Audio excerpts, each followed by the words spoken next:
Several minutes of commercial-free football starts now. Here are the Purple Mortgage Guys. Hey, welcome everybody to another episode of Purple Mortgage Guys. Joined today with Goose, myself, Brent. Tanner couldn't be with us this morning, but wanted to hit on one last episode before we ring in a new year, a year filled with limited turnovers, limited injuries, and all around quality Vikings football. So we're gonna end the year with the Packers game tonight. Vikings are favored by 1. No idea what to expect. We have Jaren Hall coming in to continue the carousel of quarterbacks for the 2023 Minnesota Vikings. I think Goose and I are pretty optimistic about Jaren and what he brings to the table. But we're going to jump right into it. Goose, overall gut feeling on what Vikings fans should expect tonight when Jaren Hall and the Vikings, the depleted Vikings football team takes on the maybe the depleted Green Bay Packers squad in a border battle that really is an elimination game for the team that comes out on the short end of the stick. So, Goose, what's your gut feeling going into tonight? I mean, I feel good. I always feel good, which makes me nervous. But I think the Packers' injuries are really critical. I also just don't think they're that good, and you could say the same about the Vikings, maybe. But they've played every opponent so well this year that I feel like they got to win this game. I mean, they do. So for 2 7-8 teams, it's about as exciting as I feel like it can be. It's I think our biggest rival. It's at home. It's a team that Kirk ruptured his Achilles on earlier in the season. Jaren Hall is getting a shot. One thing that I think we could talk a little bit about is I wonder, with playoffs still on the line, like if Jaren just looks awful right away, like is KOC going to be quick to maybe put Mullins back in? And I don't think so. Do you see that happening with playoffs? I think he would have to look bad, but I think it's possible. Like how bad? Like just we're not moving the ball. Like it's got to start like 3 for 10. 3 for 10. 82 yards. We can't pick up a first down. It's hard to do what Nick Mullins did last week. I don't know the last time I've seen someone throw for over 400 yards and turn the ball over 4 times with like 2 potential turnovers on top of that and 2 fumbles that I don't think were lost. It's pretty wild. But I mean, I think he still might give us the best chance to win if Jaren doesn't do well. But I think Jaren will. So I'm just throwing that out there as a what if. After watching the Ravens and the Niners on, I think it was Christmas night, Monday Night Football, watching even the Lions and Cowboys last night, which is a whole nother story with the debacle, how that ended. But it feels like with Nick Mullins, if you make the playoffs without Hawkinson, without some key members of the defense out there, I don't feel like we're going to win a playoff game. So I would rather, even if Hall stinks up the place and looks absolutely awful, give him these 2 full games, which against a defense tonight that's not very good. So he shouldn't look terrible. But if he does, give him the 2 games. Worst case scenario is you lose both. He looks awful. You have a clear picture of where you're at quarterback, and your draft pick maybe improves a little bit. So I'm going to ride with Hall. If we make the playoffs with Mullins, even though he puts up good numbers, just does not pass the eye test at all, nor did Dobbs there the last couple games he played. So I don't know. Are you optimistic? Do you think let's before we even get into bold predictions, let's just play some stat line games. Let's see who's more optimistic, Goose or I, on Jaren Hall. I'm going to start with yardage, passing yards total, and I'll say 270. I think that's a good line. I think the official line, if you do like the prop bet stuff, I think it's more like 215, 220. So that's me being optimistic. Do you think it'll be higher? Yeah, I do. I just think we're going to have to. I mean, KOC's been throwing the ball all year long, no matter who's in at quarterback. The TJ injury really hurts, but I just think with their secondary, without their 2 starting corners, and Darnell Savage is questionable, so I don't know if he's playing. But and then also Devondre Campbell is out, so I mean they're just depleted in the backfield, and I think we're going to throw the ball a lot. And so I don't even think it will be necessarily. I think it'd be bad if he's under 270 because I think we're going to throw it so much. I think we'll run more than 11 times. I hope so. Okay, turnovers. That's been the story of the year. It's been the brand of the 2023 Minnesota Vikings. How many turnovers is Jaren Hall a part of tonight? I'll give you the over/under of 1.5. I'm going to go over. The number was 2 in my head. I think he is more careful with the ball than the other 2 quarterbacks, but he's still a rookie trying to make plays. And are they going to be fumbles or are they going to be interceptions? I was kind of thinking one of each. Yeah. We should have been super like the one game of the year where we should have felt the best after the game should have been the Packers game. Obviously, Kirk gets hurt, just torpedoes the whole outlook on the rest of the season. You could say maybe the Niners game was a big win, but it felt like a little bit of that was you'll say, Goose, the defense stepped up. I would say we got a little bit lucky. Purdy threw the pick at the end there, and they had plenty of time to march down and score and win that game. Defense did make a play. But the Packers game is probably the one where we should have felt the most optimistic. So to feel like we have no chance to win tonight, even though they haven't looked good the last month, really, I feel like we should be pretty optimistic going into it. Do you think Packers fans are optimistic looking at this Viking squad? They've won one of their last, 4 games, and that was a 3-0 victory in Las Vegas against the Raiders. What are Packers fans thinking on there? I can imagine they're not overly optimistic based on what they expect this time of year, but are they expecting a win tonight? I mean, the few that I know have kind of chalked up this season as just being terrible.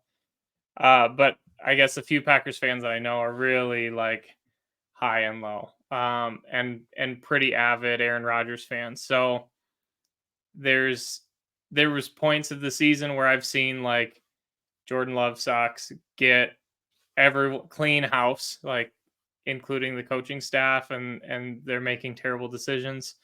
I haven't seen any talk specifically about this matchup, but I can't imagine a single Packers fan like feeling confident about this game. Sure, it might be winnable, but I don't know how you could feel confident going into this game after eking out against the Panthers, getting kind of blown out by the Bucks, and losing to the Giants. Just, I mean, it's pretty brutal stretch of games. Well, Christian Watson's out, I believe. Secondary is depleted. Do you think it's gonna be a high-scoring game? I don't think that the Packers should score a lot of points. Yeah, I think we should put up a lot of points, and I think they'll make it their fourth quarter rally like every team seems to do against Flores. But I mean, I think total points will be high. You know what I don't want? I don't want to defer to the second half. I want the ball first tonight. I want them to go down, get points, scripted plays. I feel like that Detroit game last week, was that like a 7 or 8 minute drive? And it just felt like we were already pressing when we got the ball for the first time. Yeah. I would rather just take the ball tonight. Let's give the quarterback all the opportunities to get off on the right foot and get started on a hot streak. So, Goose, let's get into some predictions for tonight. We don't have Tanner here. We're going to skip the tidbits. We already know this Packers team fairly well from how often we talk about them, play them. We played them once this year already, obviously. Different look to the game, different feel. But Goose, Vikings are favored by 1, so basically a pick'em game. Over under on that, I believe, was like 42. So give me something, 42.5, actually, I stand corrected. Give me something that you see happening tonight in the game. Vikings Packers, what do you got for us?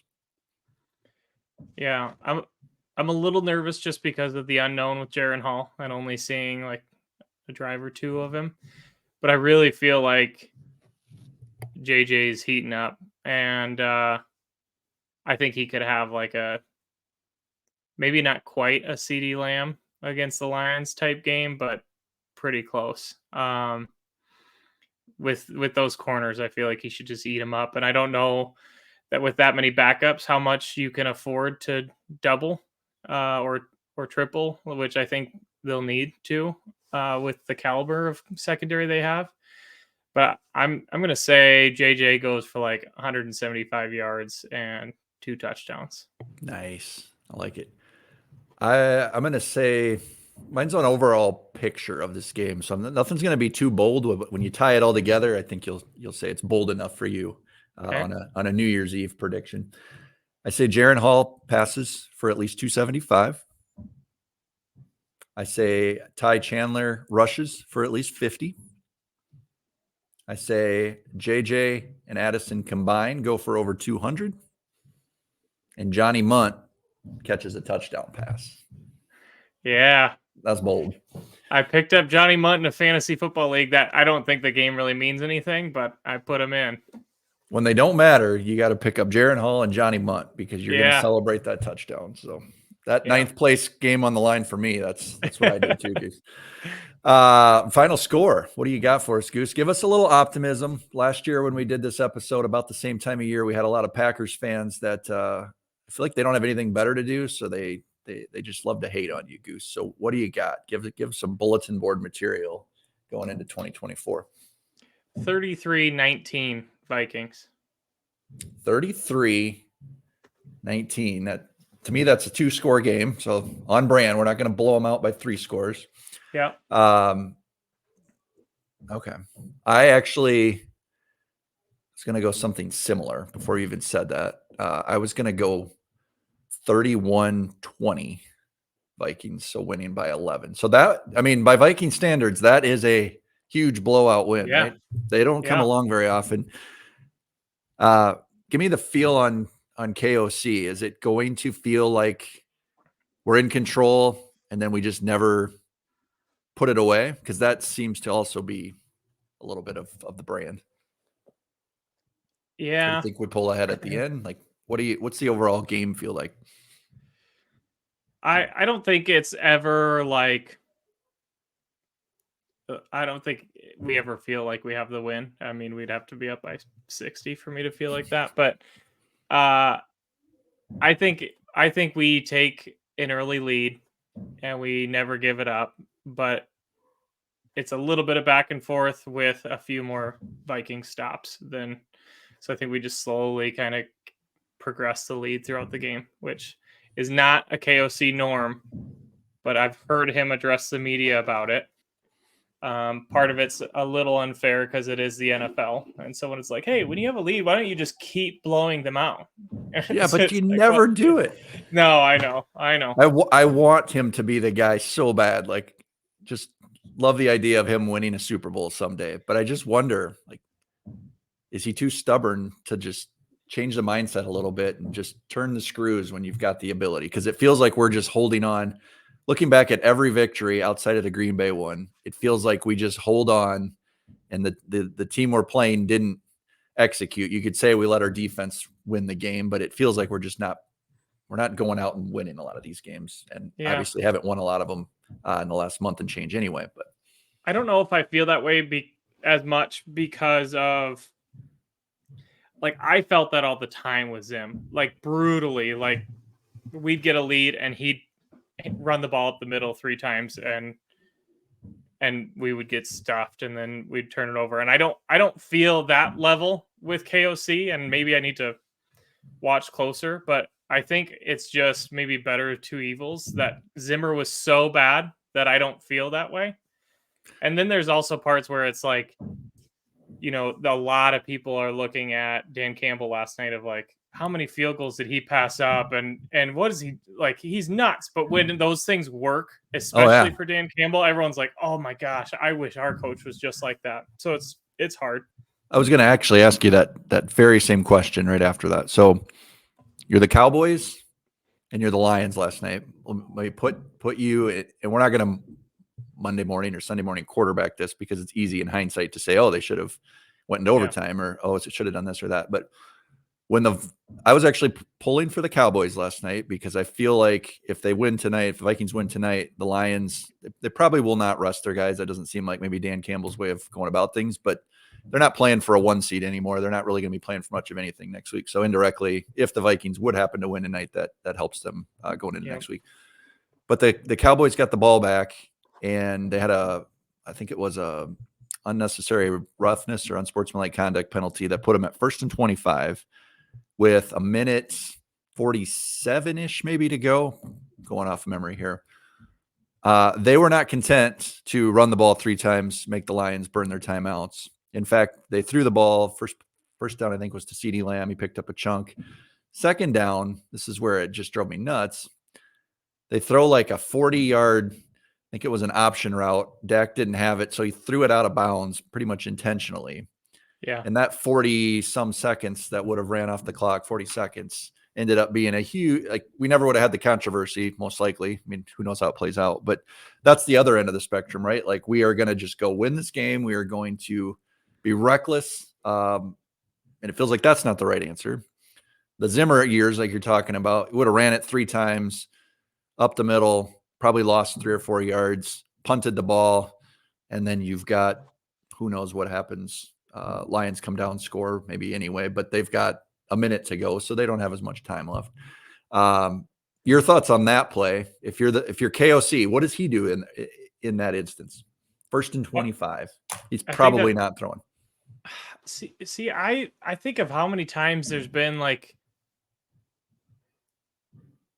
Hawkinson alone has had that little angle route that he runs. Kind of like a delayed, everybody goes downfield. Yeah, I know what you're talking about. And for Zimmer, that would have been a draw or a screen every time. So I feel like we're not fully, and I do think it plays a big factor that Kirk's not in the game. Like, I was shocked that Dak just hucked that ball out of bounds, because most veteran quarterbacks know, like, I'm going to call an aggressive play to try to get a first down here. But if there's nothing there, we need to run clock. And so whether that's just having Tony Pollard like stand 2 yards behind the line of scrimmage at the sideline, just with no one really covering him, then that's what you do. But I think KOC's got to go, okay, can I trust Nick Mullins to do the right thing if I call an aggressive play call? I don't know. I think I feel like I've seen KOC be aggressive enough, and then the broadcast sometimes does a good job with it. I think it was last week where I was just pissed off on a play call. I do think it was a 4th down, so that doesn't really matter because it's like you're going for it. But Mullins threw it like 30, 40 yards downfield, and I was like, how is that our play call on 4th and 3, 4? Yeah. But then the broadcast on that one shows JJ breaking open on an in route at 10 yards. And it's like, oh, so there was a play design. There was someone open. The quarterback also has to make the right decision. Yes. It would be interesting. I wish this was possible, because it feels like right after the play's over, it's like, why did we do that, right? Yeah. It's so easy to second guess. It would be interesting if there was a way to like poll the audience in real time. What would you do? Right? Oh, it would be gross. It would be the fun. The general audience. Yeah, it would be fun.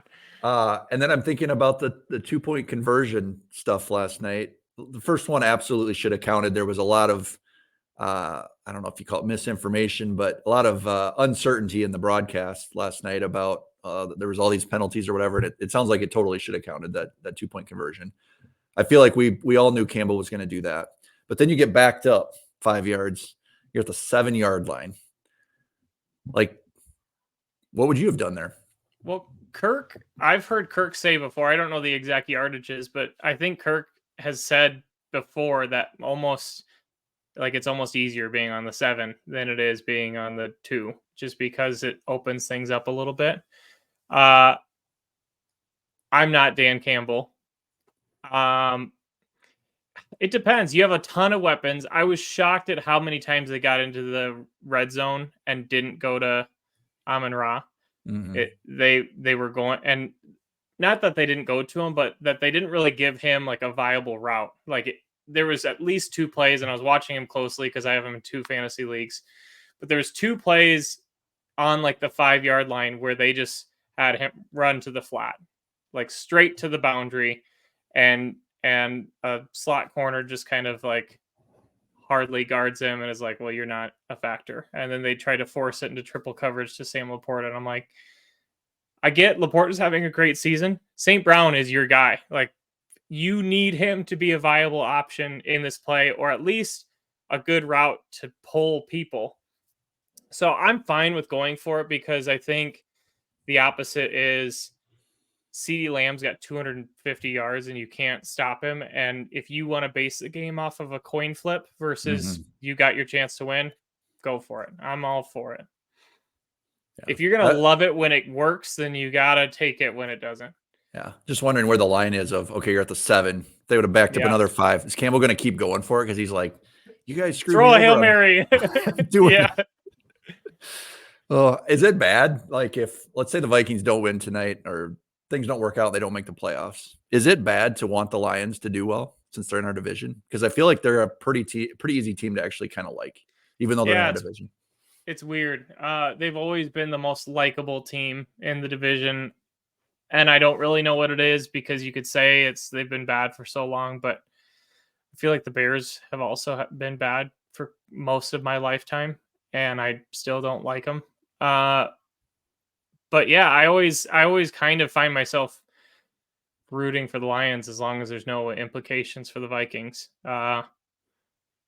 I mean, they're a fun team to watch. I think the best thing about it is that they're mostly a team of like underdogs. Like Jared Goff has been written off, and St. Brown just kind of seems like a guy who always produces and is kind of quiet. And Dan Campbell, everyone questioned the hire, and he's turned the team around that no one else could. So I get it. It's just everyone likes a Cinderella story.